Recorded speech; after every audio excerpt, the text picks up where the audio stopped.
पूरा देश राम मंदिर की प्राण प्रतिष्ठा की प्रतीक्षा कर रहे हैं, लेकिन सियासत में ही कुछ ऐसे चेहरे हैं जो राम मंदिर कार्यक्रम पर निशाना साध रहे हैं और देश के मुसलमानों को डरा रहे हैं। बदरुद्दीन अजमल ने मुसलमानों से अपील की है कि वो 20 से लेकर के 26 जनवरी तक घरों में ही रहें। तो उधर अजमल के बयान पर सियासी हंगामा भी शुरू हो गया है।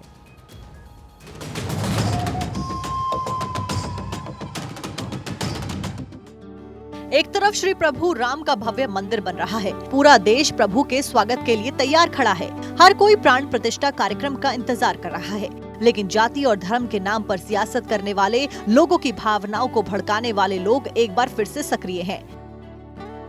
AIUDF के प्रमुख बदरुद्दीन अजमल ने एक रैली के दौरान कहा कि 20 से 26 जनवरी तक मुस्लिम समाज के लोग अपने घरों में रहें, घरों से बाहर न निकले, साथ ही ट्रेनों से सफर न करें। बदरुद्दीन के इस बयान पर केंद्रीय मंत्री गिरिराज सिंह भड़क गए और गिरिराज ने कहा कि बीजेपी सभी का सम्मान करती है, हम किसी धर्म का अपमान नहीं करते हैं, लेकिन बदरुद्दीन और ओवैसी जैसे लोग भावनाओं को भड़काने का काम करते हैं। अजमल को भले नफरत हो बीजेपी से, बीजेपी मुसलमान से नफरत नहीं करती।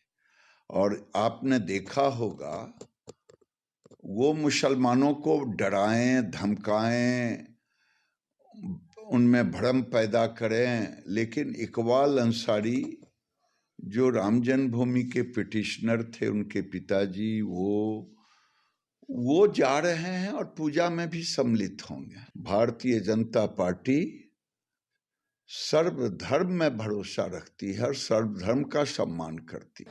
भाई, ये बिना मतलब का भ्रम फैलाने का प्रयास किया जाता है, लोगों में डर भय का माहौल बनाने का प्रयास किया जाता है।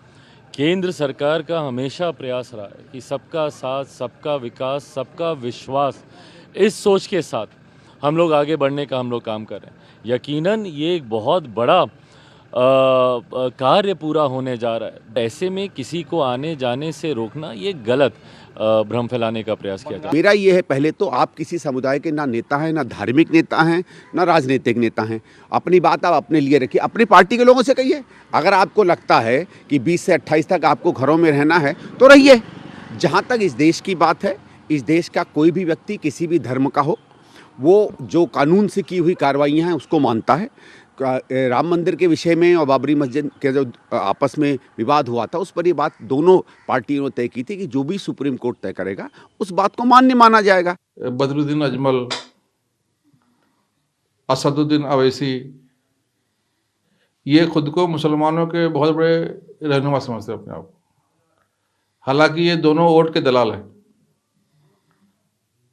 मैं अपने मुस्लिम भाइयों से, खासतौर से देशवासियों से कहना चाहूँगा कि हमारे पास विश्व का सबसे बड़ा नेता प्रधानमंत्री श्री नरेंद्र मोदी की तरफ देखना चाहिए और उनके आह्वान पर बाहर निकलकर सच में हमें दिवाली मनानी चाहिए।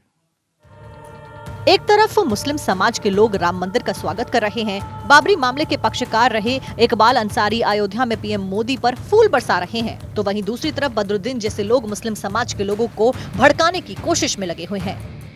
Bureau report, Bharat 24।